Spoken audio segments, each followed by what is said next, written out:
Če je to res, je to morda največji preboj v Gazi po oktobrskem premirju.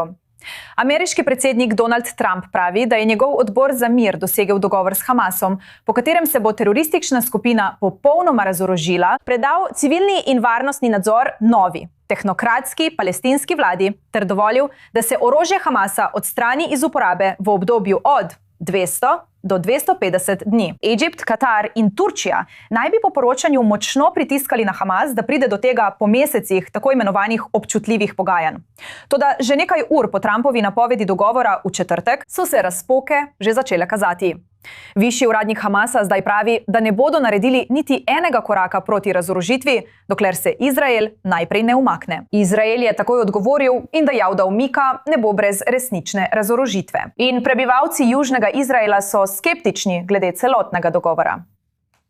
Veste, ko teroristi obljubijo, da bodo prenehali ubijati, ampak skoraj edina težava je, da je njihovo prepričanje izbrisati edino judovsko državo na svetu. To je nekakšna laž, ki si jo govoriš, da lahko po noči bolje spiš. Ne mislimo, da bo ta dogovor uresničen, ker ne verjamemo, da bo Hamas to storil. Lažejo. Ne želijo, da bi želijo nadaljevati z ubijanjem nas takoj, ko bo mogoče. Zdaj se nam pridružuje Ahmed Fouad Al-Khatib, pisatelj iz Gaze in višji sodelavec pri Atlantic Councilu, ki se nam oglaša iz Washingtona DC, sicer pa tudi sam prihaja iz Gaze. Veste, res ste dokumentirali in se pogovarjali z domačini na terenu o resničnem dogajanju v Gazi skozi ves ta konflikt. Preden se lotimo vprašanja, ali bo ta dogovor sploh uspel, nam prosim razložite, kaj dejansko vsebuje.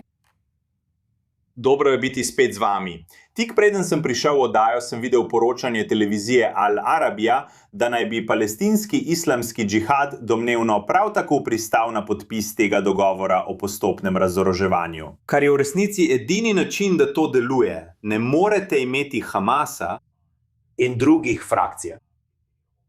Še naprej držijo orožje. Toda ideja tukaj je, da bi bila izvedba odvisna od rezultatov.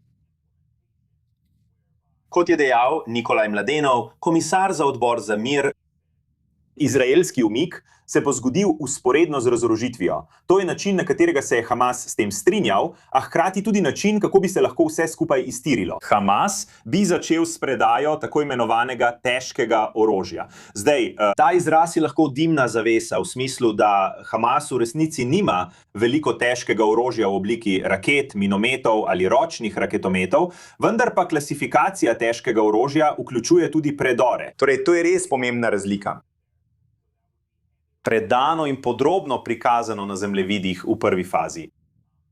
In nato bi naslednje faze vključevale razprave o licenciranju manjšega orožja, kot so AK-47, kot so ročne pištole. In zato bi skrbela prihajajoča tehnokratski odbor NCCAG, Nacionalni odbor za upravljanje Gaze. Ključna točka, ki jo je treba tukaj poudariti, je tudi ta, da je razorožitev, izvajanje razorožitve. In mislim, da, brez da bi se spuščali v tehnične podrobnosti, tukaj lahko stvari gredo narobe, govorimo o novi policijski sili, ki jo bodo enkak tehnokrati pripeljali s seboj iz Egipta in Jordanije in prihajajočih mednarodnih stabilizacijskih silah. Zato bo za izvedbo potrebnih še veliko mesecev. In to bo izzivi. Ali lahko resnično pridejo do točke, kjer bo njihov nov vstop v Gazo, ali bodo lahko verodostojno razorožili Hamas po standardih, ki jih zahteva Izrael? Točno tako. In o tem želim govoriti. Dejstvo, da se je Hamas načeloma strinjal z razorožitvijo in predajo oblasti, je na papirju izjemno.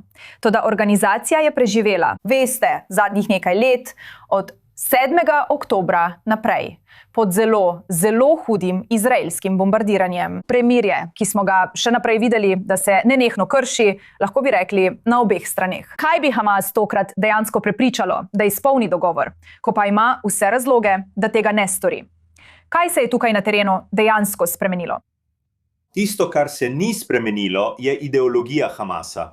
To ni tako kot pri PLO v zgodnjih 90-ih, ko so v bistvu rekli, da bodo opustili oborožen boj v korist političnega procesa ali pogajanj. Hamas to počne, ker je v bistvu prisiljen zaradi številnih dejavnikov, vključno z oslabitvijo svojih regionalnih partnerjev, Islamske republike Iran in Hezbolaha. Oni so nekako v umiku. Hamas ne more več tihotapiti, ne more obnoviti svojega arzenala. Hamas je globoko osovražen in prezirajo ga tudi znotraj Gaze. In želim si, da bi več Izraelcev in tistih, ki podpirajo Izrael, to dejansko zaznalo. Kako zelo je Hamas osovražen v Gazi, tudi če ima še vedno nekaj žarišč podpore tu in tam. Izraelski neposredni vojaški napadi v zadnjih skoraj 10 mesecih po prekinitvi ognja, ki so ubili Azedina al-Hadada in nekatere največje preostale voditelje Hamasa. Veliko njihovih poveljnikov srednjega ranga, ki vodijo vojno izčrpavanja, če hočete. Skupina je res v grozljivem položaju, celo njihove finance slišimo o novačenju, vendar imajo zelo malo denarja, da bi lahko plačali svoje nove člane. Kakorkoli pogledati, Hamas ne bo mogel ohraniti vladavine, upravljanja in nadzora nad Gazo. Tako z vidika političnega upravljanja, kot tudi z vidika militantnosti v takšnem obsegu, kot je bilo skoraj 2 desetletji, in zato so prisiljeni v ta dogovor. Zanimivo. Veš, spet bi rada govorila o tem, kaj bi se zgodilo, če bi Hamas dejansko razorožil in predal oblast. Na koncu, kaj misliš, da bo zapolnilo vakuum v Gazi v tem trenutku?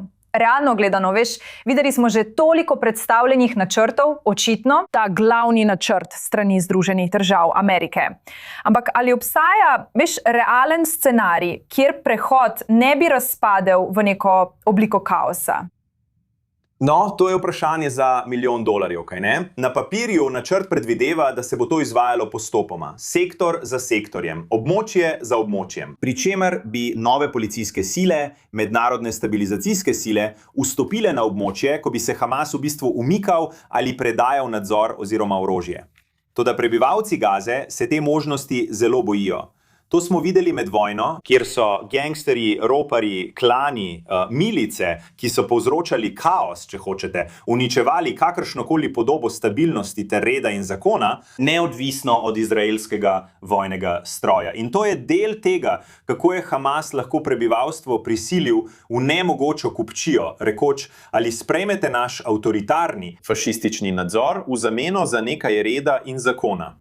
Ali pa tvegate popoln kaos in nihče vas ne bo zaščitil.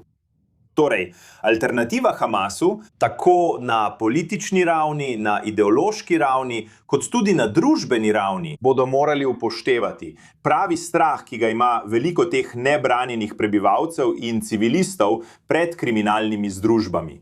Moja skrb, in bom zaključil s tem, je, da bi lahko obstajali elementi Hamasa, ki bi lahko šli po svoje v bistvu in bi lahko sami postali odcepljene celice, ki dejansko ne bi sledili temu načrtu, in to bi lahko povzročilo vse vrste težav. V redu, Ahmed. Rada bi se ti zelo zahvalila, da si se nam pridružil. Kot vedno je izjemno zanimivo slišati tvoje mnenje o tem. Mislim, da vsi upajo, da se bo to oboroževanje dejansko zgodilo, ampak bomo morali počakati, kaj bo.